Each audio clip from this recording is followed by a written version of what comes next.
It's a new Tuesday and a new episode coming up on Worlds Asunder.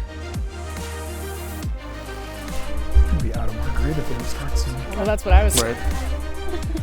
Better be a quick interview. The stories we've read capture our attention and immerse our minds in settings of all kinds to bring us the spectrum of feelings and deliver the tale of tales to our starving psyches.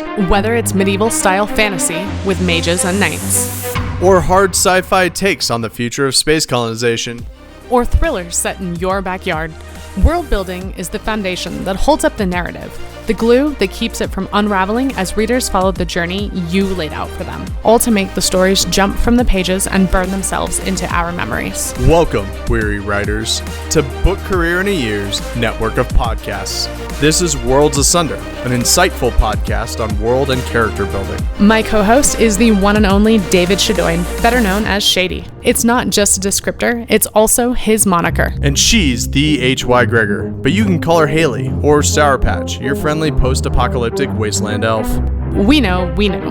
We have nearly a score of published novels and short stories between us, but who the hell are we to teach you about world building and character development? We get it, which is why we decided to call in some favors. Each week, we pull from a list of the best and brightest authors, editors, and publishers to give tips and guidance on tackling the age-old questions and provide you with tools on how to accomplish world building like the pros. From environment to magic to characters, how do we strike a balance between what matters to our audiences and what matters to keep it all straight? Open up your ear holes And your minds.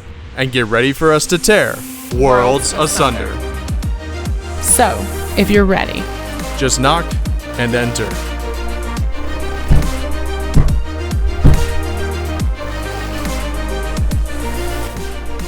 What's up, guys? Welcome back to another episode of Worlds Asunder, the only podcast on the web. It's really not, but I'm going to say it's the only podcast on the web that's delivering you world building with margaritas.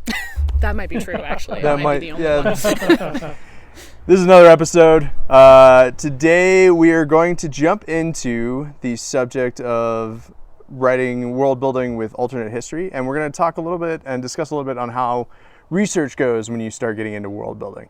And we have none other than a very special guest today, one of the masters of storytelling, and teaches plenty of classes on the art of plotting and how to world build.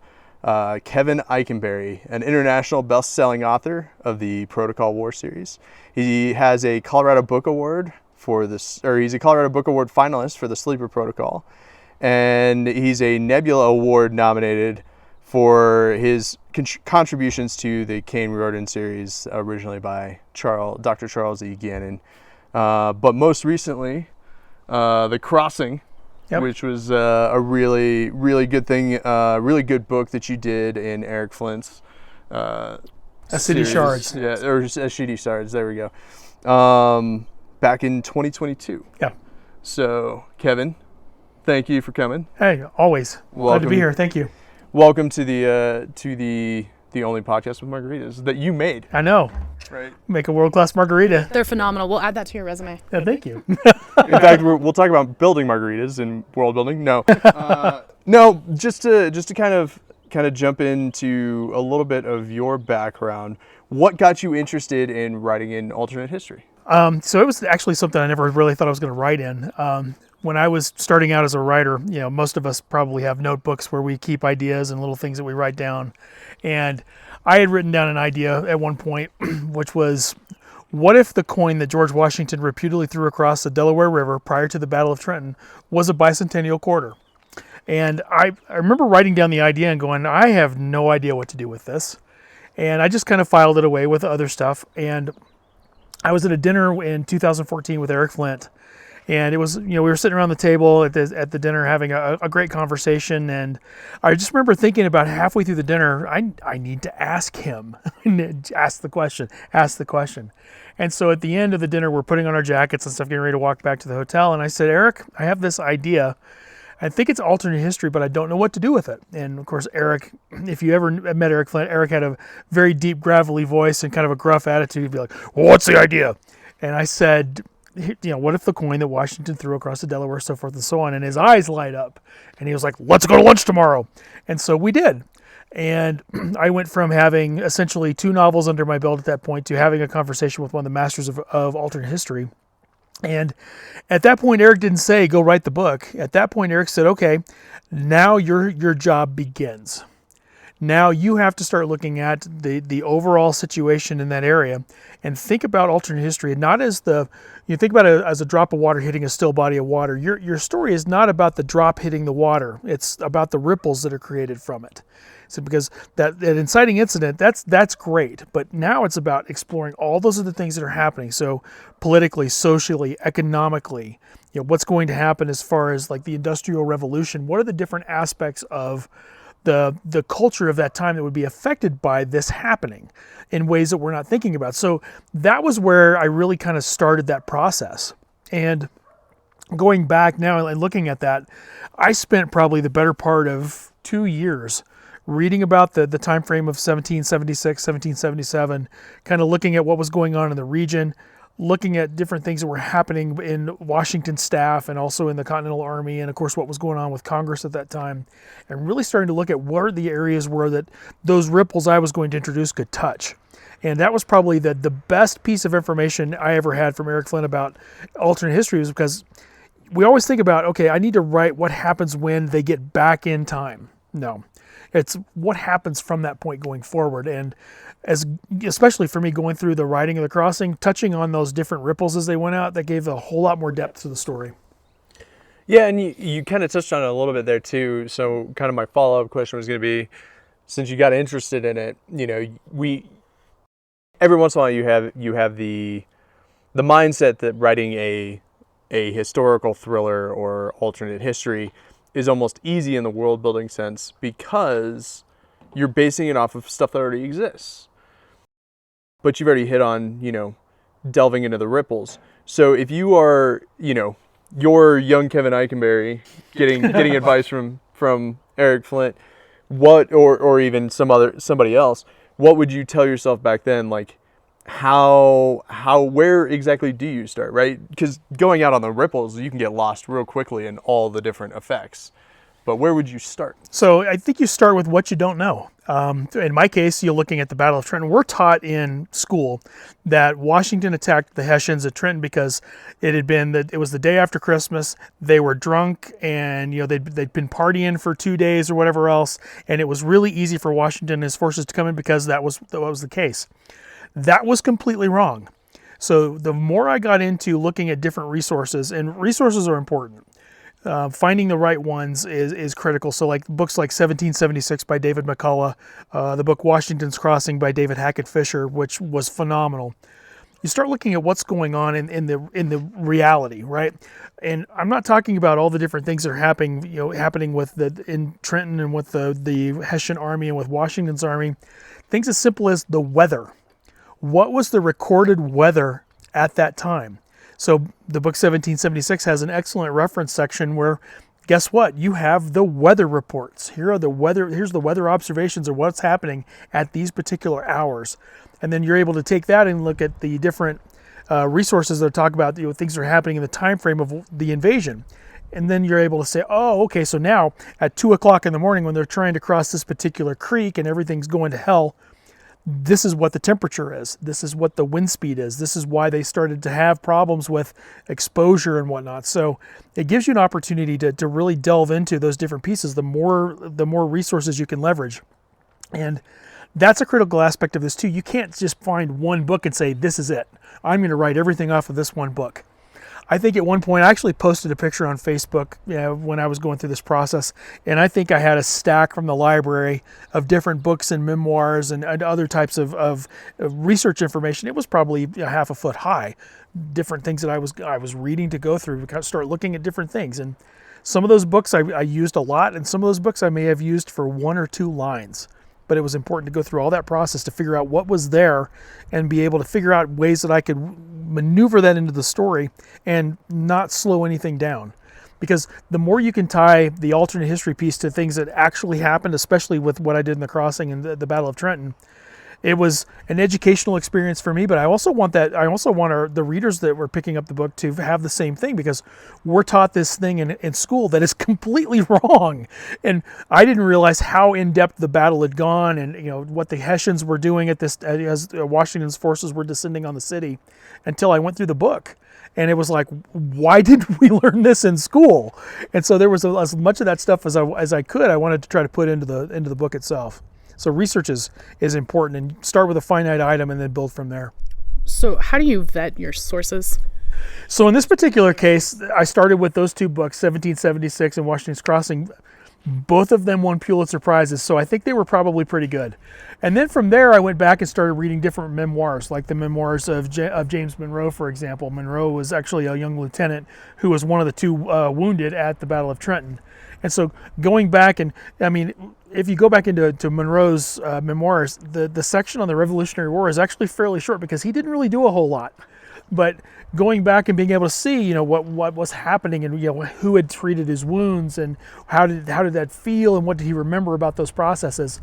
I didn't actually delve into that, but it was important to kind of see it from a different perspective. So vetting the sources, I mean, anything that's been published, you'd like to say, looking at historical recordings and whatnot, you'd love to say that that's the finite version of things. But especially looking at the Battle of Trenton, there were so many things that were different accounts and whatnot, where you would find one thing that was true across all the accounts, but then there would be something that would be a little bit different in different areas, and you'd have to kind of try to figure out what was actually happening. So the more accounts you had that were a majority of something essentially, that became what I went through.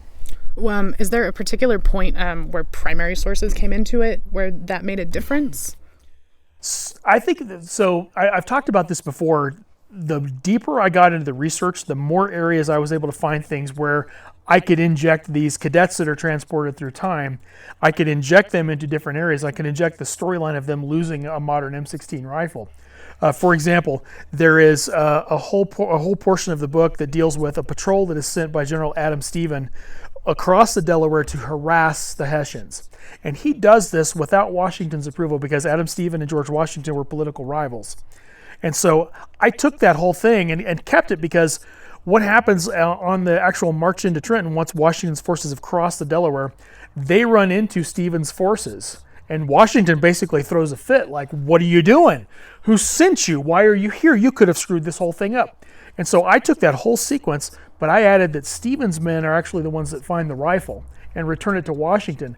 But the entire thing reads almost the same way as all of the different accounts, Washington's memoirs and 1776 and Washington's Crossing, of what actually happened. So the more I got into the research, there were more things that I was actually able to go in and tweak and figure out ways that I can inject my cadets into. Which I'm sure appeals to your audience also, people who are history buffs. I think that's an important thing with alternate histories. You have to pay really close attention to what actually happened. And if you're writing something that, especially if you're changing something that happens in particular, you really have to pay close attention to what's happening to that point. Now, once you diverge, right, once Washington meets the cadets, things happen that are different with the Battle of Trenton. But I think back to Eric Flint. Eric Flint wrote a series called The Rivers of War, which deals with the War of 1812. And he takes the character of Sam Houston, and Sam Houston, of course, we know from the Alamo, but Houston was wounded in the course of the War of 1812. Eric Flint moved his wound about 2 millimeters, so that he's actually able to recover. He still serves in the army. He still is this person who of great leadership and great charisma moving forward. And by doing that, then he was able to explore, okay, so what happens if Sam Houston is not wounded to the point that he is essentially handicapped? How can he continue to do things, and what would his impact be on things going forward? So that was kind of the same thing with introducing the cadets with Washington. As soon as they tell Washington not only what he's going to do, but what actually happens, what history records, Washington changes the plan. Mm-hmm. And we don't necessarily see Washington change the plan, but there's a particular point as they're marching into Trenton. Rather than bring up the artillery and start firing into downtown Trenton, Washington targets the stables, because in reality, the British dragoons, the horse cavalry, they were the ones to escape and get back to Princeton to warn the rest of the British army. In the crossing, that does not happen. So those little bits and pieces, once you introduce that drop hitting the water, then you can kind of play with certain events and move forward. But you've got to be right on as far as history records right to that point. You've discussed a lot of your sources and the things you looked at, weather reports, the different tactics being used, the different strategies, even just now, right? You're discussing the dragoons were the ones who escaped. So what happens if you know that they don't? Right. Or if you know that they are going to be, he would have that essentially foreknowledge now that he has people who have read history. How far do you take those ripples, and then how much of that work actually ends up in the book versus what stays out? I think there's a lot that did not get into the book, but there's a lot that is there for potential sequels, which I am going to do. And when you start looking at, in particular, for example, with the cadets that go back, I have 2 female cadets. Well, women did not serve on the front line in Washington's army. And not until actually after the end of 1776 into 1777 did they become camp followers and start doing laundry and cooking and all those types of things. So we're talking about really turning a lot of things on their ear. A couple of the cadets are African Americans. And the main character of the squad leader of the cadets is an African American. And Eric Flint challenged me. He said, I want you to do that, because now it's a matter of, we're going to introduce these characters who all of the cadets respect their squad leader, and they keep him in charge because that's the 21st century way of looking at things. And Washington sees that and is just mind blown, essentially. But because Washington was a logical and rational person, in my opinion, he would look at that and go, all right, I can deal with this. And I think that would change his mindset going forward. It would certainly change the mindset of the other founding fathers as the cadets meet and interact with them going forward. So there's a lot of things that, especially in the writing of the crossing, that were constructed and they're teed up essentially to move on to, that I haven't had a chance to move on to yet, but I will. So being able to look at those types of things, I mean, I was on a podcast not long ago talking about this. Just having the cadets come back to Washington's army and be like, wash your hands. Here, and then they have a little handbook with them that's called the Ranger Handbook, that actually in the Ranger Handbook talks about where to place a field latrine, so that you actually are doing your waste in a way that's not going to contaminate your water supply. Imagine those 2 things, just as simple as they are, that would probably cut Washington's dysentery rate by 3/4. Which then gives him a better operational readiness over the British Army, because once they left garrison, they had to deal with the same things because nobody thought about washing their hands or where their latrine's going to be. So those types of things, I mean, the more things you can tee up like that, the better, because that's where you start having the things that we take for granted in modern times, especially in alternate history. If you've sent somebody back in time to do something, they have the advantage of a host of what we think is common sense knowledge that would completely change the world back in those days. You kind of brought up an interesting point too, where thinking of anything based on Earth, right? Not just old history, but urban fantasy, anything sci-fi in the future Earth. Ambiguity in a lot of the research helps, right? Where it's very much it is a point of entry that allows you to create a story that keeps your audience enraptured without altering things that shouldn't make sense. So how do you keep that? How do you kind of almost check yourself from doing too much of that? So I think there's 2 ways to look at it. I think ambiguity does give you an opportunity to kind of, okay, if I've got a point where I can wedge something in, I'm going to wedge something in. Or I'm going to look for something extremely specific, right? So if I've got the opportunity with something ambiguous, right? What am I going to change? Like, for example, putting the rifle that's missing into the hands of Stevens' patrol. The rifle comes back, Washington gets it, and the first thing he does is he does not tell the cadets that he has recovered the missing rifle. So that sets up, okay, now what's Washington thinking? What's his long-term goal? Then on the flip side of that, spoiler for the book, I kill off General Lord Cornwallis. Cornwallis was the only British officer to go through the entire war. He actually surrendered to Washington at Yorktown in 1781. I kill him off in the return march to the return march to Trenton on the 2nd of January, 1777. So now, teed up for the future, what's going to happen with the British Army? They had commanders, they weren't particularly great. So now I have this huge area of ambiguity, which now I get to look at, okay, who are the British commanders on the field? Who are the people that would be trusted to come and actually take over this mess? Because the British Army they would either do things really well or really poorly. And at the end of 1776, 1777, they were content on going to garrison because that's where Washington was. So there's a whole lot of opportunity there. It's just a matter of what can I introduce that now I'm committed to something, how can I go forward with it? Makes sense. How do you handle major changes like that? Any tips? Because that's huge, right? I think what you have to do is, from this point forward, I have to tread carefully, right? But then I have to look at, okay, so if Lord Cornwallis is dead, likely who's going to be the replacement? So you had the two generals, Grant, the brothers, one that was the admiral in charge of the Navy, the fleet, and one that was in charge of land forces. How would they respond?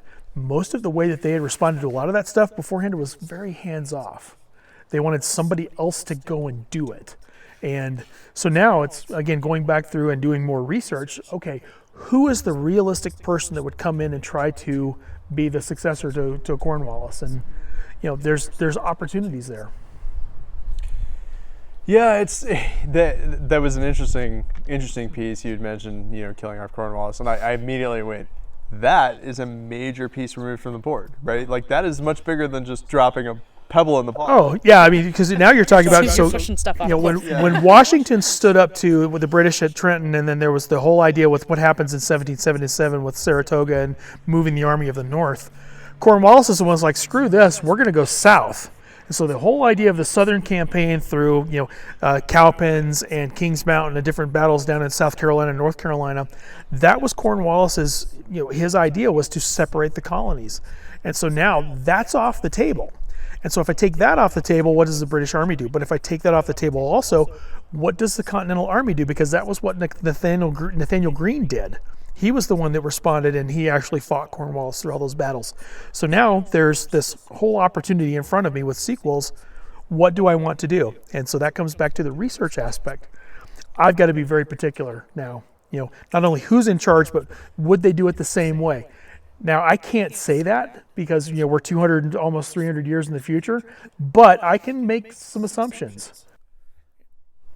I think that brings us to expertise, to give everyone a little bit more insight to your background. How long were you in the Army? Just a little bit under 24 years. So there's a little bit of background there that you had an expertise that a lot of other writers didn't have for this specific kind of story. Sure. How much do you think you drew from that? A lot. Not just from the things that you would think of, like tactics and techniques and procedures and those sorts of things. It was more about the decision-making process, right? So looking at George Washington that was going to November to December 1776, Washington knows he's about to lose a major portion of his army with enlistments. He knows Congress is starting to look at him with a fickle eye because Horatio Gates, one of his counterparts, is reporting that Washington is not doing very well in command, and there's all these different things that are happening. So Washington is going through this process where he believes that they have to have some type of major stroke, but he's still, he up until probably a few weeks before the actual attack, he's not convinced. In this particular case, the cadets showing up with his bicentennial quarter with his profile on the front and 200 years of history shown on the back, right? That's one of those things that steals him going forward. And so being able to come in with experience like that, now if I'm a commander and I understand without any doubt what my adversary is going to do because of history or good intelligence, I'm going to change my battle plan accordingly. And so, like for the cadets, for example, coming in to tell Washington that his original idea of having this three-pronged attack that attacks Trenton, the other two prongs don't happen. And Washington didn't know that. But now going into the battle, he realizes that Generals Cadwalader and Ewing are not going to be able to cross the Delaware River. It's all on him. So then he's able to then make his plan different to be able to actually accomplish the mission not only take Trenton, but really deal a serious blow to the British, because all of their forces essentially are eradicated. Nobody escapes. When the British make the march to Trenton to figure out what's going on, they're hit by an ambush where Washington has changed the entire tactics of the Continental Army. There's no more lining up like Napoleon in line formations. They're wearing sheets, and they're white, and they're laying in the snow and camouflaged. And it's a very different approach to warfare. So yeah, it does come in, but that's where you kind of come back and think, all right, not just from the weaponry and such, but how would the tactics change?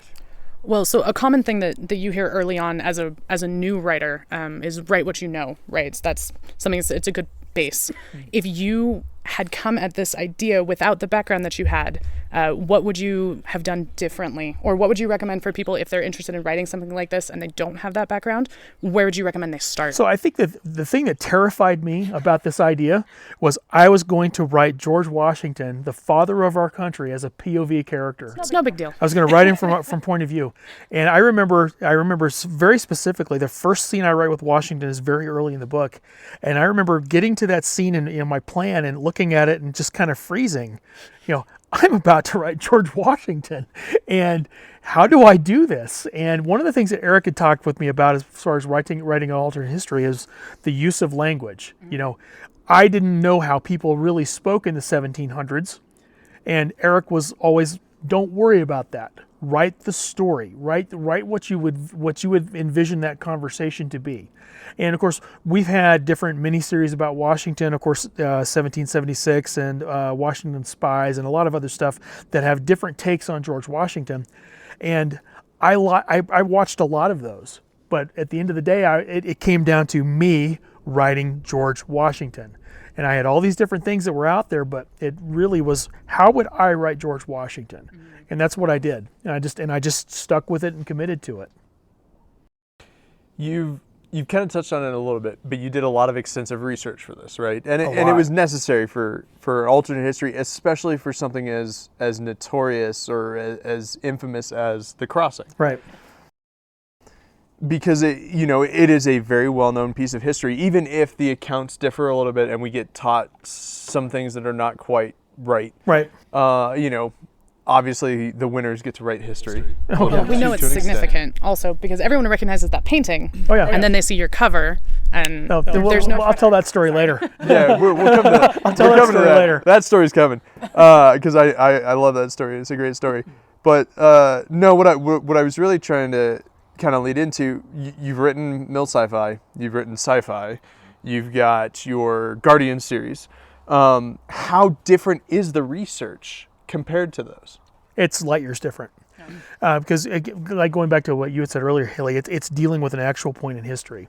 Mm-hmm. If I'm looking at doing history or doing some type of research for like the Guardian Covenant, which is my take on a Pacific Rim kind of Macross sort of universe, that's kind of easy because I have source material. I can go and I can watch Pacific Rim or I can watch Macross or some of the other newer things that I've seen, like Netflix has a couple series, Pacific Rim the Black and Mech Cadets, which is more kids, but it's still giant fighting robots. And so I can look at different things like that and kind of figure out what I would want to do differently or what I liked and those sorts of things. With The Crossing, it was very much, this is a definite point in history. And going back to the ripple thing, I had to figure out where's my ripple or where's my inciting incident and what ripples did I want to tackle in the first book. And then looking at potential sequels, like the next book I want to write is all about the Battle of Saratoga in 1777. Things are not going to go the way that they did in 1777. I can tell you that already because the cadets would realize the battle itself was very significant because most of the cadets were raised in that area of the Northeast, but they would know a very familiar name who was very important at the Battle of Saratoga and one Benedict Arnold. So now it's like, okay, I have to dig in really hard on this because do they try to redeem Benedict Arnold? Because if you look at it, there's a lot of folks, a lot of historians that think that, and I happen to agree with them, that Arnold was one of Washington's finest tactical commanders of the Revolutionary War.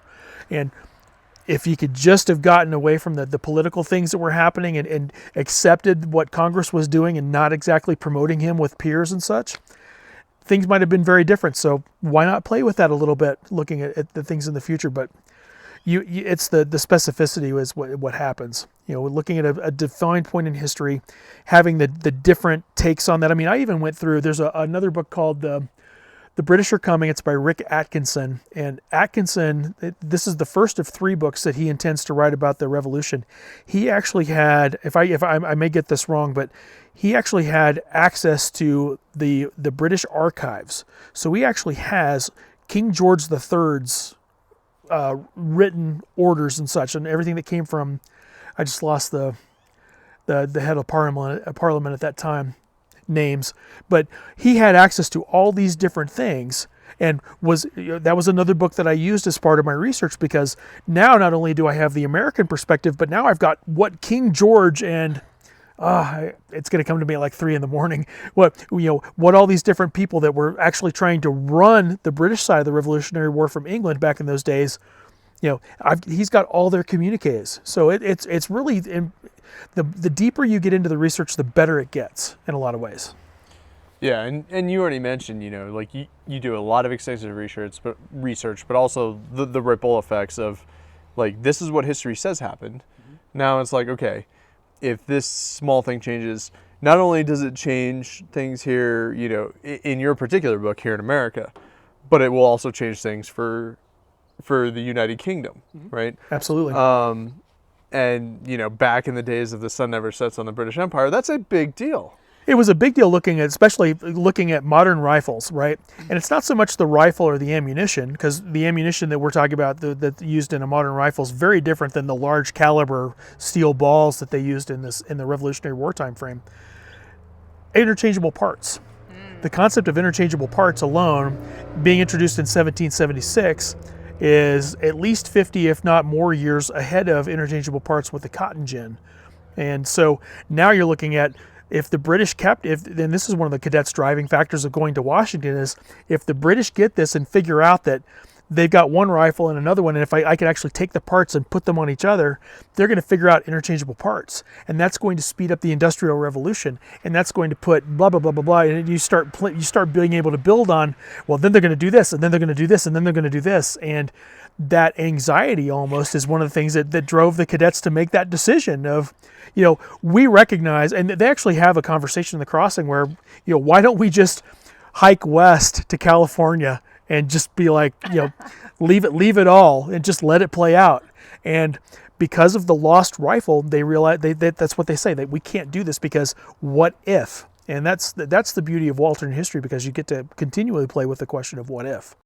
Does Lord Frederick North sound familiar? Yes. North. Yeah, that's right. Thank you, Google. Yep. Thank you, Google. Yes, Lord North. Yes. Perfect. Thank you. You saved me the 3 o'clock wake up. Now it's not gonna stress you out. That's perfect. So did you do, or do you recommend on location research for this kind of thing? So I do, but I did not do it for Washington's Crossing. So the idea that, looking at the different things, and of course, if you look at Trenton now, there's really not much near the actual site. There's the Washington's Crossing, I believe it's a state park that's actually at what was called McConkey's Ferry, where they crossed. But there's really not a whole lot there. So in that particular case, I did a lot of Google and then a lot of the actual maps. So then I was actually able to look at maps from that time frame and then really kind of loosely overlay it with the terrain. Mm-hmm. And of course, modern times we tend to mow down hills and that sort of thing. So being able to kind of extrapolate what things really look like, and that was where those historical accounts were very important, because they might say they were on high ground. Well, is it high ground that's like very significantly high ground, or is it like the corner of the backyard here that's only 6 or 8 feet higher, because technically it's higher ground? So you had to kind of extrapolate what that looks like. Now, looking at a sequel like I want to write about the Battle of Saratoga, I have to go walk that ground. So I feel like we actually opened up a whole rabbit hole, because when you talk about we mow down hills and all the things, forests that don't exist anymore, like streams and paths that wouldn't have. So you had, I'm hoping, or assuming, I don't know, primary sources or other things that you were able to do, and you had to compare, and they maybe weren't very accurate back then as far as measurements and some of the things. Yeah, if you're looking at something that's very, that's been surveyed, right, compared to GPS and whatnot, no. Yeah. But the more things you looked at, like the different maps that came from different sources, you could look at where, like, for example, Trenton is here, and the roads that are coming to Trenton are here. So if I take those maps and overlay them against each other, I have certain things that line up kind of like major roads, like the road to Princeton and whatnot. Or I'd be able to find different trails or different tributaries for creeks or whatnot. So there were things that you could look at and figure out kind of what the terrain looked like. But as far as actually walking it, no. That's all those things that I feel like wouldn't necessarily be considered, right? That's a whole other level that you have to worry about with this genre that fantasy writers don't have to worry about. Well, I don't think you have to worry about it, but I think you have to understand it. And because it sets up, we were talking about world building, it sets up the area, right? It sets up what I'm dealing with as far as the terrain. Looking at, and this is an area where the military kind of thing comes in. In the military, we're taught to understand terrain features very quickly. It's something I learned as a cadet, right? What are the 5 major terrain features? Mountaintops and saddles and ridge lines and draws and valleys and those sorts of things. So focusing on the terrain in that particular case with the cadets, they recognize that they're behind enemy lines. They have a map on their phone, but their phone doesn't have GPS anymore. So they have this, this really loose idea of what the terrain looks like, but it's the terrain as reported in 2008 versus 1776. So they don't use that. They can't. They have to throw it out. So they have to figure out, what are the major routes and how do they get around. And it places an element of conflict on the cadets because it's them now having to work with this unknown factor that they have assumed they've had for years because it's been in the palm of their hands. And now they don't have that, which is fun. And evil a little. It is. But the reality is, it's things I've taught to people over the last 10 or 15 years. It's what happens if all that goes away and you're back to working with a map and compass. You've reached the end of another episode of Worlds Asunder. These margarita cups were looking a little low. Hopefully they'll survive the next episode. Thanks again to Kevin Ikenberry for having us over and joining us on the cast. You'll see him again next week. As always, thanks to you, the audience, for stopping by. And thanks to Nick Thacker and Book Career Network for hosting us. For all the links we've mentioned and anything else, go to the show notes and you can find the authors there to follow. Tune in next week as we do Kevin Ikenberry Part 2, Margs and Research. Make sure you like, subscribe, and comment wherever you listen to podcasts. And as always, thanks for helping us tear the worlds asunder. We'll see you next time.